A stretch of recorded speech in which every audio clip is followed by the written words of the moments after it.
बिस्मिल्लाहिर्रहमानिर्रहीम। अभी हम स्टार्ट करेंगे एक्सरसाइज 1.7 क्लास 5। ये एक्सरसाइज बहुत ही इजी एक्सरसाइज है। ये सबसे पहले जो है वो इसका पहला क्वेश्चन हम सॉल्व करेंगे जो कि वर्ड्स प्रॉब्लम है।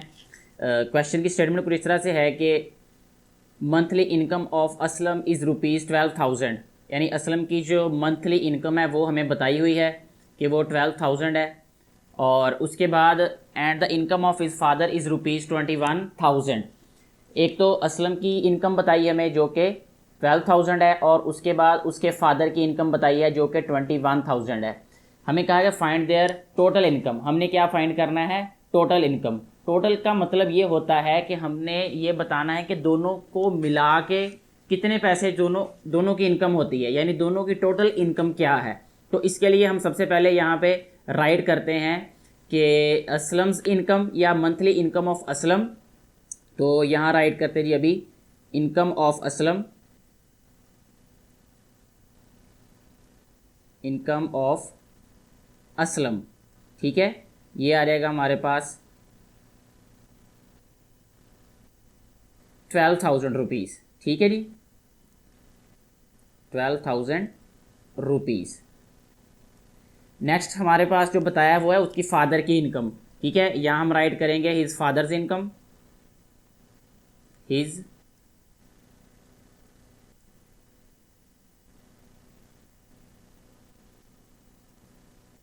Fathers income. फादर की इनकम कितनी है जी? 21,000। तो यहाँ पे हम राइट करेंगे 21,000। यहाँ पे 12,000 है, तो अभी जो है वो हमने राइट किया यहाँ पे 1200। इसको हमें करना पड़ेगा जी, ठीक। तो इसके लिए जो अभी हम इसको राइट करेंगे ₹12,000 जी। ये भी हमारे पास ₹21,000 है जी। अब हमने फाइंड करना है इनकी टोटल इनकम। तो यहाँ हम राइट कर देते हैं जी इनकी टोटल इनकम।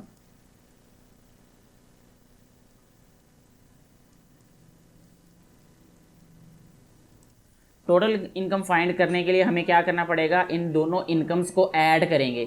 तो यहाँ हम दोबारा राइट करते हैं 12,000, ये आ जाएगा हमारे पास 12,000, और इसमें हमने प्लस करना है 21,000 को।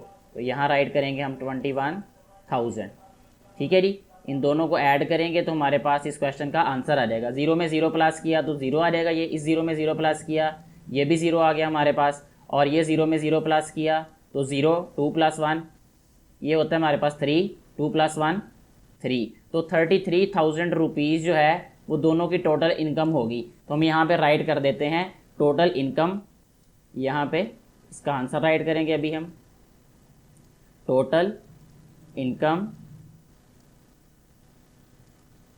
Is equal to 33,000 rupees. इस तरीके से हमारा ये वाला क्वेश्चन सॉल्व हो जाता है। नेक्स्ट हमारे पास जो क्वेश्चन नंबर 2 है, इसकी स्टेटमेंट है हमारे पास कि शुएब गॉट ₹100 एज ईदी, यानी शुएब जो है उसको ईदी के तौर पे ₹100 मिला है एज ईदी फ्रॉम हिज पेरेंट्स, उसके पेरेंट्स की तरफ से। यानी पेरेंट्स की तरफ से उसको ₹100 मिले हैं, और उसके बाद ₹70 फ्रॉम हिज एल्डर ब्रदर, और उसके बड़े भाई की तरफ से उसको कितने मिले हैं? 70। How much total money did he receive, उसको टोटल कितने पैसे जो हैं वो ईदी के तौर पे मिले हैं। तो सबसे हम पहले राइट करेंगे ईदी फ्रॉम पेरेंट्स। यहाँ हम राइट कर लेते हैं ईदी, ईदी फ्रॉम पेरेंट्स।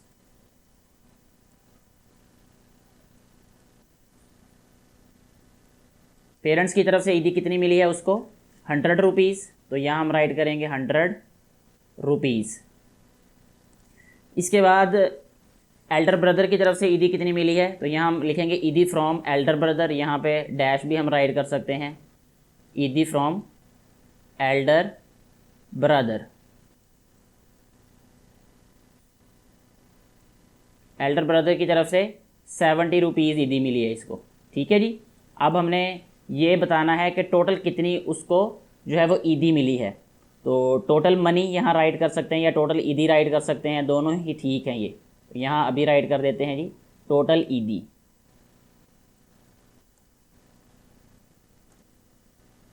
ये हमने फाइंड करना है। तो टोटल फाइंड करने के लिए हमें पता है कि ऐड करते हैं इनको, तो 100 में 70 को प्लस करेंगे। इसके लिए रफ पे भी हम इसको सॉल्व कर सकते हैं। बेहतर तो यही है कि रफ पे सॉल्व करें। प्रीवियस क्वेश्चन में मैंने नीट पे किया इसको, तो यहाँ हम इसको रफ पे कर लेते सॉल्व। ये आ जाएगा हमारे पास 100 प्लस 70। ठीक है जी। इन दोनों को जब हम ऐड करेंगे तो 0 में 0 प्लस किया 0, 7 में 0 प्लस किया 7, और 1 में कुछ भी प्लस नहीं किया तो 1 ही आएगा, तो 170 आएगा। तो टोटल ईदी इज इक्वल टू 170 रुपीज़। ठीक है जी। यहाँ हम टोटल ईदी ही राइट करेंगे, तो इसके नीचे डबल डैश राइट कर दें तो तब भी हमारा क्वेश्चन ठीक हो जाएगा। तो ये हमारा जो क्वेश्चन है ये सॉल्व हो जाता है इस तरीके से। नेक्स्ट हमारे पास जो क्वेश्चन नंबर 3 है, इसकी स्टेटमेंट कुछ इस तरह से है कि अ शॉपकीपर, यहाँ पे इसकी स्पेलिंग थोड़े से गलत लिखे हुए हैं। अ शॉपकीपर बॉट 320 पेंसिल्स, यानी उसके पास कितनी पेंसिल्स हैं 320, उसने ख़रीदी हैं। ठीक है, bought and sold out them, और फिर उसे बेच दिया। How many pencils are left, sold कितनी की हैं ये यहाँ पे राइट नहीं किया हुआ। इसको मैं दोबारा कंफर्म करके पहले राइट करता हूँ, फिर उसके बाद ही हम सॉल्व कर सकते हैं क्वेश्चन को, अदरवाइज हम सॉल्व नहीं कर सकते। तो ये है 250 एंड सोल्ड 250, यहाँ पे हम राइट करेंगे अभी 250, क्वेश्चन इनकम्प्लीट था। 250 उसने सोल्ड कर दी। How many pencils are left, अब देखें उसने टोटल कितनी खरीदी 320, तो यहाँ पे लिखेंगे हम पेंसिल्स, ही बॉट पेंसिल्स। ठीक है, या शॉपकीपर बॉट पेंसिल्स। सबसे पहले यहाँ पे क्या राइट करेंगे, शॉपकीपर बॉट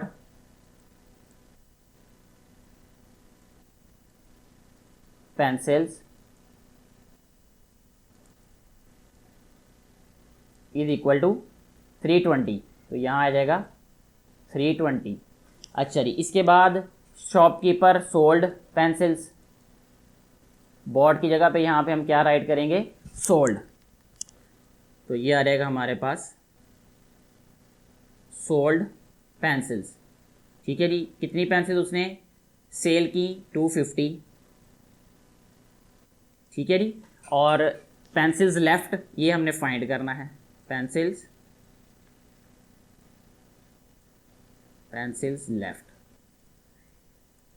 ये हमने फाइंड करना है अभी। तो इसके लिए हमें ये करना पड़ेगा कि 320 में से 250 माइनस करना पड़ेगा, क्योंकि उसके पास टोटल 320 पेंसिल्स थी और उसमें से 250 उसने सेल कर दी। तो जो हमारे पास इसमें से रिमाइंडर आएगा सब्ट्रैक्ट करने के बाद वही आंसर होगा हमारे पास। तो यहाँ हम रफ में सॉल्व कर लेते हैं इसको। 320 माइनस 250, 0 में से 0 माइनस करेंगे 0 ही आएगा, और ये 2 है, 2 में से 5 नहीं माइनस कर सकते, तो 12 में से 5 माइनस करेंगे ये आ रहेगा 7। तो इधर 2 में से 2 माइनस करें 0, तो 70 ही आएगा यहाँ पे। इधर राइट करेंगे pencils left is equal to 70। यही हमारे पास इस क्वेश्चन का आंसर होगा। नेक्स्ट हमारे पास क्वेश्चन नंबर 4 जो है उसकी स्टेटमेंट कुछ इस तरह से है कि calculate the amount of electricity bill. हमने फाइंड क्या करना है, इलेक्ट्रिसिटी बिल कैलकुलेट करना है। If a consumer consumed 160 units, ठीक है, इन अ मंथ। ठीक है, कंज्यूमर ने कंज्यूम किए 160 यूनिट्स इन अ मंथ, एक मंथ में, at the rate of ₹7 per unit. 7 rupees per unit जो है वो इसका जो है वो रेट है। जैसे ये सबसे पहले हम थोड़ा सा इसको समझने की कोशिश करते हैं कि पूछा क्या गया है। जैसे फ़र्ज़ करें कि आपके पास एक पेंसिल है, 1 पेंसिल आपने परचेज़ की शॉप से। ठीक है जी, 1 पेंसिल, और 1 पेंसिल जो है वो आपने 5 रुपीज़ की ले ली। ठीक है, और आपने उस तरह की 5 पेंसिल्स लेनी है। और तो यहाँ पे अगर हमें 5 पेंसिल्स और चाहिए तो क्या करना पड़ेगा, फिर यहाँ पे हमें एक जो है वो 5 रुपीज़ की है, तो 5 कितने की आएंगी, 5 मल्टीप्लाई बाय 5, तो ये आ जाएगा 25 आंसर इसका। तो 25 रुपीज़ की जो है वो 5 पेंसिल्स आएंगी, क्योंकि 1 पेंसिल की जो प्राइस है वो हमारे पास क्या थी, 5 रुपीज़। अच्छा, अब हमें यहाँ पे भी यही कहा हुआ है कि जो 1 यूनिट है ना, ये देखें 7 रुपीज़ पर यूनिट दिया हुआ है। पर का मतलब होता है 1, ठीक है, ये जो पर है इसका मतलब होता है 1। तो 1 यूनिट की प्राइस हमें दी हुई है 7 रुपीज़ है, और फिर 160 की हमने फाइंड कर लेनी है। तो बहुत ही ईजी है ये।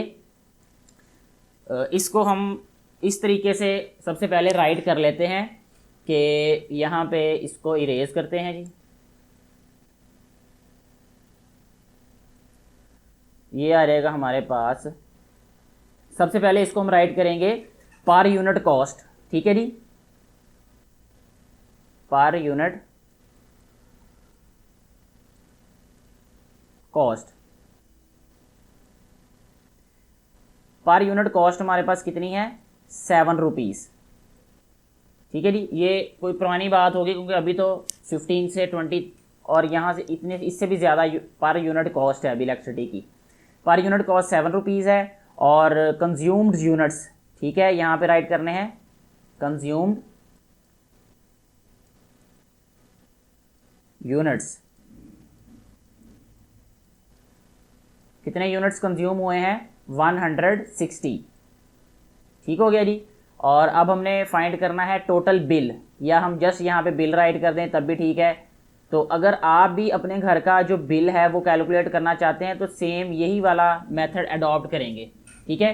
तो उसके लिए हमें क्या करना पड़ेगा, 160 को 7 से मल्टीप्लाई करना पड़ेगा, ठीक है, क्योंकि 1 यूनिट की कॉस्ट 7 रुपीज़ है और 160 कंज्यूम हुए हैं। तो यहाँ पे हम क्या करेंगे, 160 इसको क्या करेंगे मल्टीप्लाई 7 के साथ, 160 मल्टीप्लाई बाय 7। तो 7 ज़ीरोज़ आर 0, 7 6 आर 42, तो यहाँ पे 2 आएगा, 4 कैरी यहाँ पे आ जाएगा इसका, और 7 1 आर 7 और 4 11, ठीक है। तो आंसर आएगा हमारे पास 1120 रुपीज़। तो यहाँ पे हम राइट कर देते हैं bill is equal to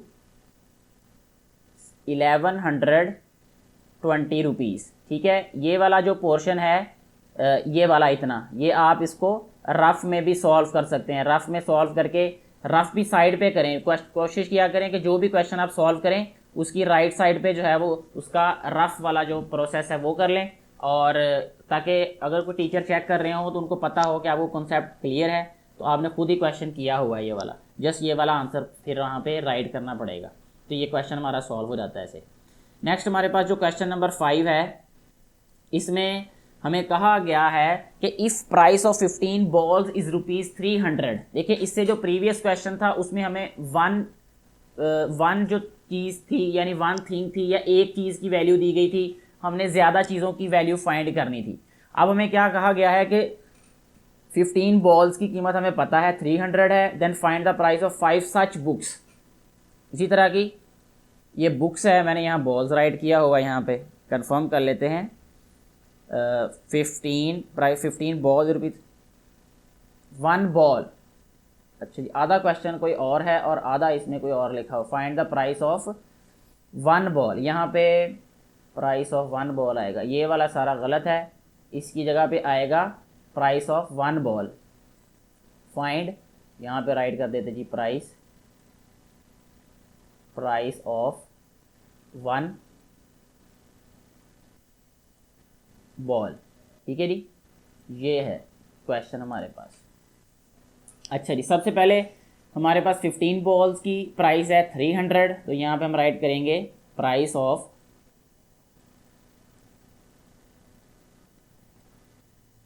15 balls. 15 balls की प्राइस कितनी है, 300 रुपीज़। इसके बाद हमें फाइंड क्या करनी है, price of 1 ball. Price of 1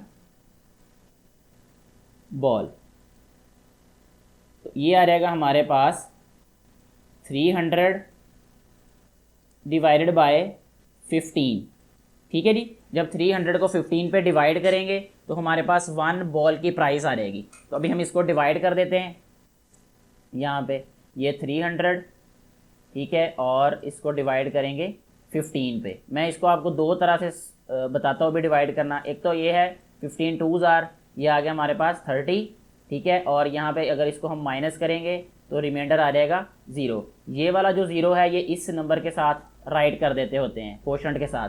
तो इसका आंसर कितना आएगा 20। तो ये आ जाएगा हमारे पास 20 रुपीज़ प्राइस ऑफ 1 बॉल। ये ही हमारे पास इस क्वेश्चन का आंसर है। इसको इस तरीके से भी आप राइट कर सकते थे और ऐसे भी इसको राइट किया जा सकता था। इस क्वेश्चन को ये जो यहाँ पे 300 को 15 पे डिवाइड करना था, इसको हम राइट करते 300, ठीक है, डिवाइडेड बाय 15, ठीक है। तो 15 2s आर 30, 2 इधर आ गया और ये वाला 0 इसके साथ, तो ये फिर भी 20 ही आंसर आना था, जो कि हमने ऑलरेडी पहले सॉल्व कर लिया है। नेक्स्ट हमारे पास जो क्वेश्चन है वो है if a book can be bought, यहाँ पे can be bought for ₹45। If a book can be bought for ₹45, find the price of 5 such books. एक बुक की प्राइस दी है 45 रुपीज़ और हमने 5 बुक्स की जो प्राइस है वो फाइंड करनी है। सबसे पहले यहाँ पे राइट करेंगे प्राइस ऑफ 1 बुक। ये आ जाएगा हमारे पास प्राइस ऑफ 1 बुक, ये है हमारे पास 45 रुपीज़। हमें चाहिए 5 बुक्स की प्राइस, तो यहाँ पे हम राइट करेंगे अब प्राइस ऑफ 5 बुक्स। 5 बुक्स की प्राइस फाइंड करने के लिए क्या करना पड़ेगा, हमें 45 को 5 से मल्टीप्लाई करना पड़ेगा। ये बिल्कुल कॉमन सेंस वाली बात है। ये जैसे आप डेली टॉफ़ीज़ वगैरह खाते हैं, अगर एक टॉफ़ी 2 रुपीज़ या 5 रुपीज़ की है तो 5 टॉफ़ीज़ कितने की आएंगी, तो मल्टीप्लाई करके ही हम उसको फाइंड करते हैं आंसर उसका। जी 45 को 5 से मल्टीप्लाई कर देते हैं अभी, तो ये आ जाएगा हमारे पास 45 मल्टीप्लाई बाय 5। 5 5 ज़ा 25 होता है, 2 कैरी आ जाएगा यहाँ पे, और 5 4 ज़ा 20 + 2 22, तो 225 जो है वो इस क्वेश्चन का आंसर आ जाएगा, 225 रुपीज़। इस तरीके से हमारा क्वेश्चन सॉल्व हो जाता है। इसके साथ ही हमारी वीडियो भी कंप्लीट हो जाती है।